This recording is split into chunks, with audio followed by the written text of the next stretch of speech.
sobre a saúde ocular.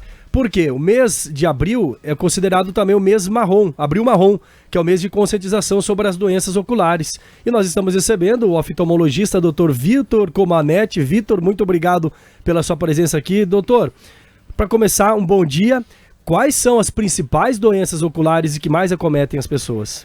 Bom dia, Jean. Bom dia, Marquinhos. Bom dia aos ouvintes da Raízes FM. Primeiramente, eu gostaria de manifestar minha alegria, meu contentamento, minha gratidão de poder estar hoje, nessa manhã aqui, para poder esclarecer aí vocês, aos queridos ouvintes, algumas dúvidas, algumas situações importantes, né, relativas ao abril marrom. Bom, primeiramente, a visão, digamos assim, é um dos mais nobres, né, sentidos do ser humano.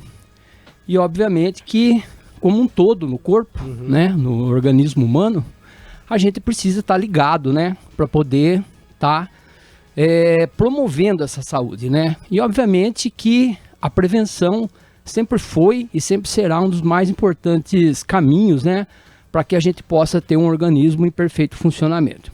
Bom, mais específico sobre a visão, eu digo, né, que a gente precisa, né, estar sempre orientando, a princípio nas idades mais iniciais aí do ser humano, das crianças, né? Os pais, né? Sobre a importância dos exames oftalmológicos periódicos e sempre antes dos 7 anos de idade.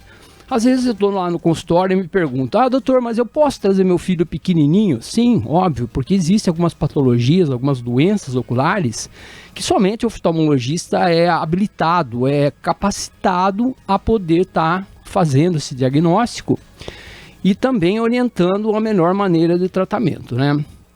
Bom, destaco também a média idade, digamos aí, dos adolescentes, etc e tal, que também é hoje, né, com adventos aí da necessidade de uso constante de telas, de computadores, de tablets, celulares, a gente começa a perceber que realmente também, né, apesar de todo o benefício tecnológico dos dispositivos, existem alguns problemas que começam a surgir com o uso constante e intensivo desses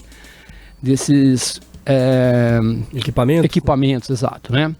Então, assim, eu sempre oriento, né, que o uso deve ser regrado. A gente não tem, assim, a necessidade, né, e nem é bom a gente estar tão constantemente ligado, assim, à tela. E, assim, o importante, apesar de ser um instrumento de trabalho, é que as pessoas façam um descanso, uma pausa, né, no trabalho, para que a gente possa também ter essa saúde visual preservada, usar lubrificantes oculares, porque existe um ressecamento muito importante ocular quando a gente está em estado de atenção, de visão de atenção, porque a gente tende a piscar menos, né? E a lubrificação do olho em si, ela é muito importante pelo ato de piscar, porque é onde a gente dispersa a lágrima, dispersa substâncias na superfície ocular que são de extrema importância na lubrificação ocular. Então, independente da pessoa notar que está tendo uma alteração na visão, se ela perceber que está sentindo um certo ressecamento, é importante estar com o colírio, né? Existem os lubrificantes, né? Sim. Então, Marquinhos, mas é importante também, porque todo mundo acha que é chegar na farmácia, comprar o medicamento e começar a usar, né?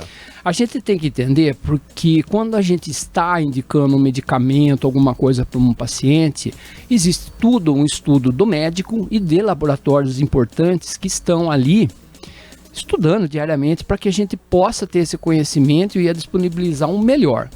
Então, assim, eu sou muito contra a automedicação, tá?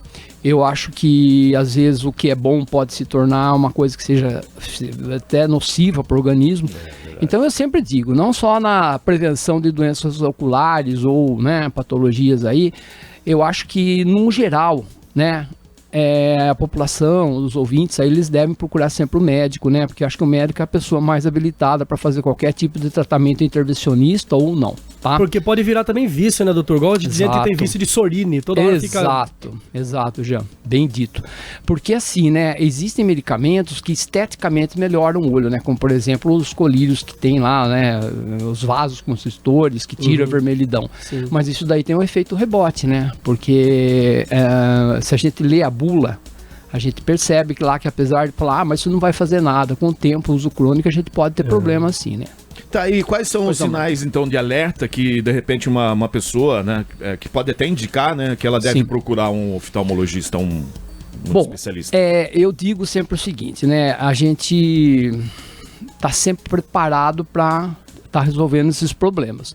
Mas quando o problema é muito longo, né, Marquinhos, a gente precisa, às vezes, um pouco mais de trabalho, às vezes é mais difícil resolver. Então, o que eu sempre digo? As pessoas diabéticas, as pessoas hipertensas, as pessoas com idade, as crianças recém-nascidas, os adolescentes, todas essas pessoas precisam estar atentos, não só quando surge o problema, mas antever o problema, né? Então é a prevenção.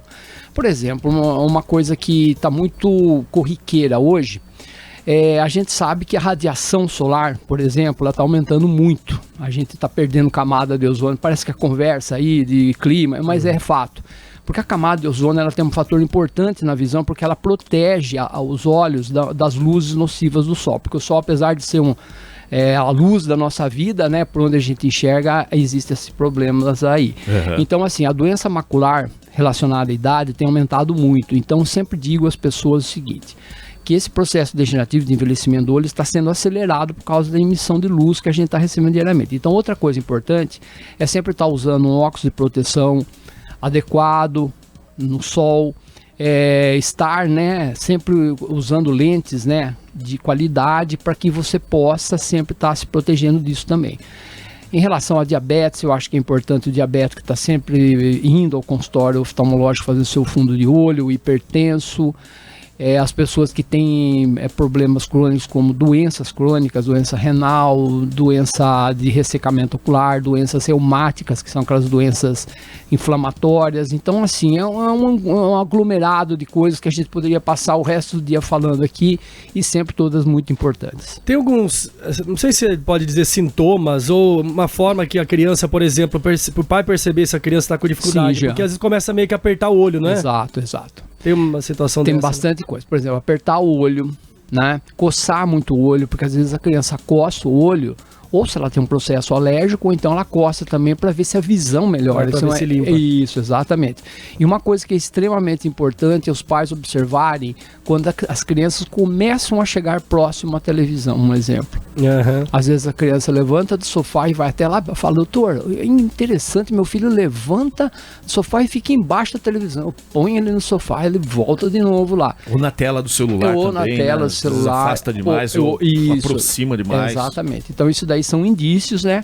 Olho vermelho, coçando, dor de cabeça. A dor de cabeça pode ser um sinal também. Não que pode ser, entendeu? Então, assim, tudo isso é de extrema importância que os pais, né, estejam observando. O doutor falou de recém-nascido. Existe algum exame que deve ser feito ao recém-nascido relacionado à visão? Sim. Logo quando a criança nasce, existe a emissão, a gente joga uma luz, digamos assim, um feixe de luz dentro do olho, e a gente tem uma resposta do reflexo, que chama um reflexo vermelho, fundo do olho, que ele normalmente tem que ser vermelho. Qualquer doença, né, que venha a acontecer aí, etc e tal, a gente tem uma alteração disso aí. Haja dito, né, que vocês devem lembrar bem, infelizmente, do filho do Tiago lá. Eu ia comentar disso. Que ele teve uma doença muito rara, né? Uma incidência de 1 para cada 20 mil crianças que nascem e foi diagnosticado aí, né? Numa idade acho que um pouquinho mais avançada, não me lembro exatamente, mas graças a Deus pôde ser detectado. Ele fala que ele tira foto do olho, se não tiver reflexo, alguma coisa exatamente. assim, né? É uma emissão de luz. A luz bate no olho, no flash. Procede mesmo esse... Procede. Quando olha na foto, às vezes o olho emite uma luz diferente, né? Exatamente. Um reflexo diferente. Exatamente. Porque a luz é o flash, né? A luz bate e volta, né? Então, realmente... Uma outra coisa também que eu gostaria de citar aqui é sobre nos idosos, é sobre o glaucoma. O glaucoma, o que é o glaucoma? É o aumento da pressão intraocular. A pressão do olho aumenta porque o olho tem uma produção de um líquido que circula, lubrifica, nutre o olho e sai. Então, o coração, né? Pressão arterial. Exatamente. É mais ou menos uma câmara fechada, o olho, que onde entra o fluxo sanguíneo, filtra, produz um líquido e ele é drenado. E as pessoas que têm glaucoma, elas têm uma alteração desse fluxo e aumento da pressão. Então, o que eu digo? A prevenção é tudo, né? Porque a partir dos 40 quase que obrigatório que todo mundo dê uma passadinha uma vez por ano lá para pelo menos ver a pressão ocular, né? A partir dos 40 aguenta. É isso aí. Mas uma dúvida também, por exemplo, às vezes a pessoa consegue enxergar, tem uma visão boa, não é 100%, porque às vezes olhando A gente não consegue também, tem coisa que não dá pra enxergar porque tá de longe, ou às vezes tem gente que enxerga um pouquinho melhor do que a outra. Mas assim, óculos de descanso. É sempre bom a pessoa usar, ou se não está afetando a vida dela, se ela não tá tendo dor de cabeça por enxergar daquela forma, ela não é necessário, que pode piorar. Então, Jean, é o seguinte, olha, o famoso óculos de descanso, vamos falar um pouquinho sobre isso daí. É o seguinte, existe esse hábito de se dizer, eu uso um óculos de descanso. O que é, na verdade? O óculos de descanso é um óculos com graduação bem baixa, né?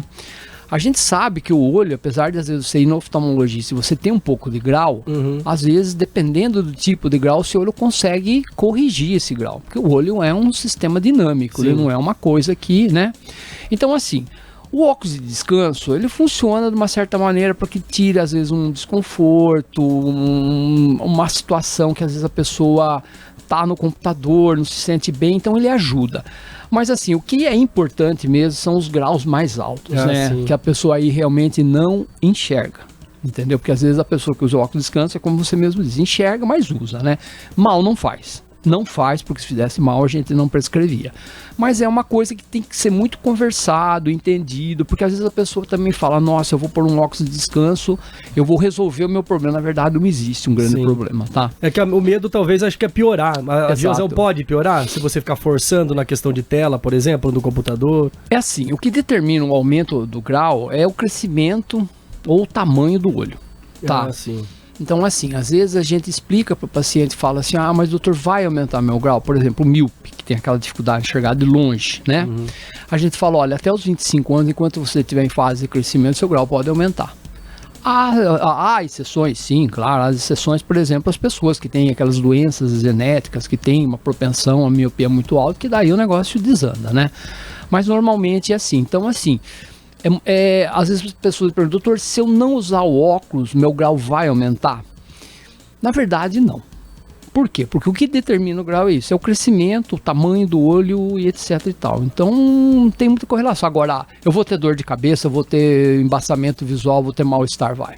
Aí sim. Entendi. Perfeito. Doutor, queremos agradecer. Nosso tempo, infelizmente, é curtíssimo. Eu que agradeço a programa tanto para poder levar os nossos ouvintes aí, principalmente essas informações importantíssimas, né? Abril Marrom aí, que é o mês de conscientização sobre as doenças oculares. O que o doutor deixaria aí para os nossos ouvintes, né, relacionados ao que eles têm que se preocupar mais aí com relação à saúde ocular, né? Os cuidados no dia a dia, tanto as crianças, né? Os adolescentes, então, enfim, todos, né? As pessoas mais idosas também. Sim, Marquinhos, vamos lá. Então, o que eu sempre digo, né? A prevenção é a medicina correta. Eu indico, né, assim, que todos os pais, os adolescentes, os idosos estejam sempre habituados a procurar um médico oftalmologista, que é a pessoa correta e indicada para tratar, receitar óculos e prescrever as melhores condições